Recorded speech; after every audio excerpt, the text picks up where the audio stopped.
Some people stay ice cold when the world's on fire. It's not genetics, not luck, not talent. It's a hidden mental architecture most never build. What separates mental collapse from operational clarity? There's a specific moment when most people break. The deadline hits. The crisis escalates. The pressure becomes unbearable. And suddenly, intelligent people make catastrophically stupid decisions. They freeze. They panic. They spiral. But here's what's strange. In that exact same situation, some people don't just survive. They execute flawlessly. Same pressure, opposite response. Why? The answer isn't willpower. It's not about being tougher or more motivated. It's about how the brain has been wired through thousands of micro-decisions that nobody sees. Think of it like this. Your mind, under pressure, is running software. Most people are running outdated code that crashes under load. High performers? They've been debugging and upgrading their mental operating system for years. When extreme stress hits, the primitive brain takes over. The amygdala floods your system with cortisol and adrenaline. Your prefrontal cortex, the part responsible for rational decision-making, gets suppressed. This is why smart people suddenly can't think straight. It's not weakness. It's biology. Your brain is literally designed to prioritize survival over strategy. But here's where it gets interesting. Fighter pilots, trauma surgeons, hostage negotiators, special operations soldiers, they all experience the same physiological response. Heart rate spikes, adrenaline dumps, tunnel vision starts. The difference is what happens next. Their brains have learned to interpret these signals differently, not as, I'm losing control, but as, my system is activating for high performance. This rewiring doesn't happen through motivation. It happens through exposure. Controlled, repeated exposure to situations that trigger stress responses while maintaining cognitive function. It's like building calluses on your hands. The first time you grip something rough, it hurts. Do it daily for months, and your skin adapts. Your mind does the same thing with pressure. Ancient Spartans understood this instinctively. Their training wasn't just physical brutality, it was systematic exposure to chaos under controlled conditions. By the time they faced real combat, their nervous systems had already categorized extreme violence as known territory, not comfortable, but familiar, processed, not panicked. And here's the part that changes everything. You're already doing this, just inefficiently. Every time you push through discomfort instead of quitting, you're training the system. The question is whether you're doing it intentionally or accidentally. How elite decision-making works when time collapses. Imagine you have 3 seconds to make a decision that could save or destroy everything. Most people in that situation experience what psychologists call cognitive narrowing. Their brain literally shuts down options. They see fewer possibilities. They revert to the most obvious choice, which is usually the worst one. But some people, in those exact 3 seconds, see the entire decision tree. They evaluate, prioritize, and execute while others are still processing fear. This isn't superhuman. It's pattern recognition, trained to the point of automaticity. Chess grandmasters don't think faster than amateurs. They recognize patterns instantly that amateurs have to calculate step by step. A grandmaster sees a board position and knows within seconds what took them years to learn. The knowledge is preloaded. The decision pathway is already mapped. Military strategists weaponized this concept decades ago. It's called the OODA loop: observe, orient, decide, act. The person who completes this cycle faster wins, regardless of resources. In aerial combat, pilots with inferior aircraft consistently defeated superior opponents because they processed the loop faster. While the enemy was still observing and orienting, they'd already decided and acted. By the time the opponent moved, the battlefield had changed.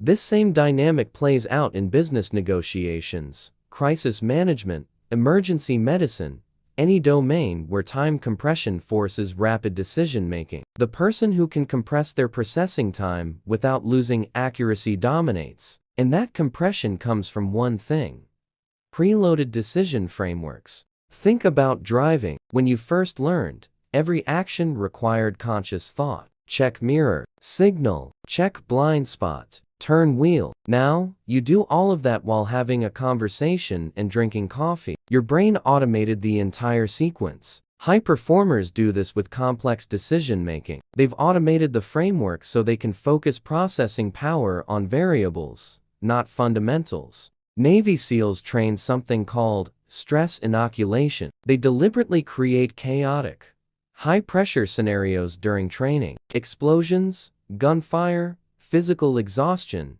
sleep deprivation while forcing operators to make tactical decisions. The goal isn't to remove stress. It's to teach the brain to function within it. By the time real missions happen, the nervous system treats chaos as baseline, not anomaly. You can build this. Starting today, every time pressure hits, consciously run the loop, observe without emotion, orient to the strategic landscape, decide based on information, act without hesitation. Repeat until it becomes unconscious.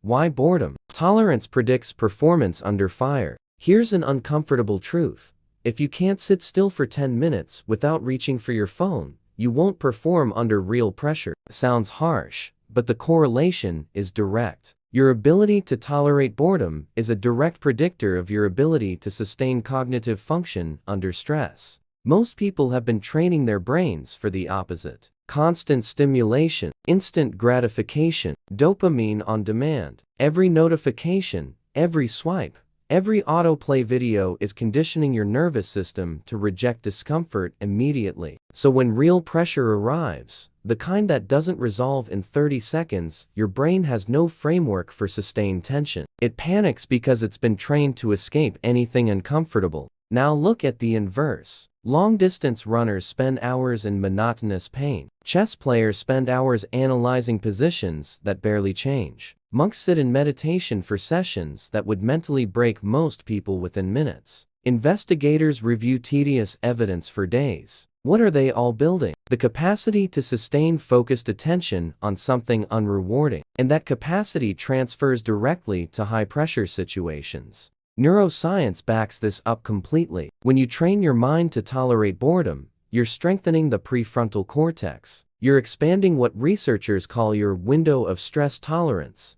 Think of it as the gap between normal function and system breakdown. Most people have a tiny window. Any deviation from comfort triggers alarms. But someone who's trained boredom tolerance, their window is massive. They can sustain pressure and certainty and discomfort for longer before cognitive function degrades. The military has known this forever. Basic training isn't just about physical fitness, it's about teaching recruits to function while bored, tired, uncomfortable, and uncertain for extended periods. When combat happens, those who've expanded their tolerance window stay operational while others collapse. Here's the test. Can you sit for 20 minutes with no phone, no music, no stimulation, just you and your thoughts? If that sounds tortuous, you've identified exactly where the work needs to happen. Drop focus in the comments and tell me, when's the last time you deliberately chose boredom over distraction? If this perspective is shifting something for you, hit that like button and subscribe to the channel. The ancient pattern that modern performers keep rediscovering. There's a concept that keeps appearing across completely unrelated domains: ancient warfare, modern surgery, competitive sports, emergency response. It shows up in Roman military doctrine. It appears in samurai training methods. NASA mission protocols follow it. Elite athletes use it instinctively. And it's the single most reliable pattern for maintaining clarity when everything goes sideways. The pattern is this: automate the fundamentals so the conscious mind stays free for adaptation. Roman legions drilled formations until soldiers could execute complex maneuvers while exhausted, injured, and terrified. The formations weren't memorized intellectually, they were embedded as motor memory. When actual battle erupted and chaos consumed the field, legionaries didn't think about formation. Their bodies knew. Their conscious minds were free to process threats, opportunities, and tactics. Samurai took this further. Their training emphasized mushin, mind like water, reacting without thinking. Not because thinking is bad, but because in combat, the delay between thought and action is fatal. So they trained techniques until they became reflexive. When the sword came, the body moved before the mind registered the threat. The conscious mind stayed available for strategic reading of the opponent. Modern surgery uses the exact same principle. Checklists, protocols, standardized procedures, not because surgeons can't think, but because automating routine decisions preserves cognitive bandwidth for complications. When something unexpected happens during a procedure, the surgeon's mind isn't wasted on, what's the next standard step? It's fully engaged with the anomaly. This is why high performers obsess over fundamentals. Not because basics are exciting, but because automating them creates mental space under pressure. When the crisis hits, they're not burning processing power on,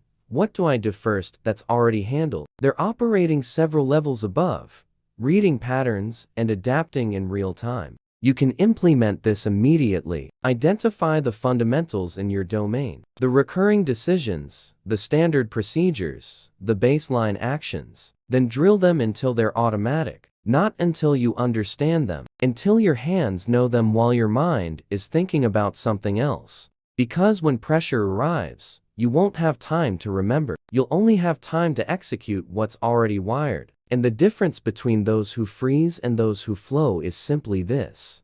One group is still thinking about basics, while the other is already adapting to chaos.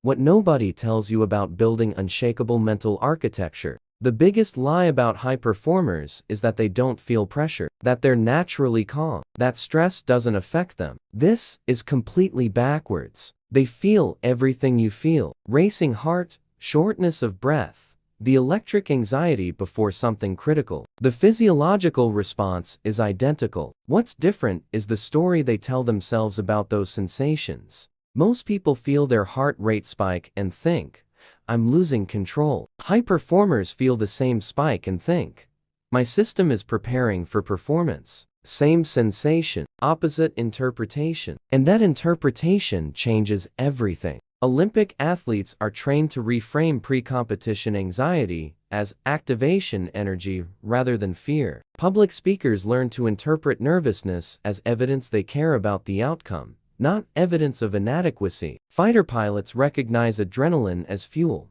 not panic. The physical experience is the same. The narrative overlay determines whether it enhances performance or destroys it. Here's what makes this even more powerful. Nobody sees the real work. They see you calm under pressure and assume it's natural talent. They don't see the 1,000 invisible decisions, the daily practice of choosing discomfort, the deliberate exposure to situations that trigger stress responses, the systematic building of mental frameworks through repetition. Nobody witnesses. Discipline at the elite level is invisible. It's the decision to stay present when your mind wants to escape. It's processing boredom without distraction. It's running the decision loop consciously until it becomes unconscious. It's reinterpreting physiological signals before they become emotional spirals. None of this is visible. None of this is dramatic. All of it is foundational. And here's the reality. You're either building this architecture intentionally, or you're leaving it to chance. There's no neutral. Every time pressure hits, you're either reinforcing patterns that serve you or patterns that sabotage you. The mind doesn't stay static. It's always adapting based on what you feed it. So if you want the same clarity under fire that you see in others, stop waiting for confidence. Start building systems. Small, consistent routines. Uncomfortable decisions. Repeated, controlled exposure to what's difficult. Every iteration strengthens the foundation. Drop clarity below. Tell me, where are you building invisible discipline right now? Leave it in the comments. Smash that like button, subscribe. And if someone you know needs to hear this, drop architecture and share this with them.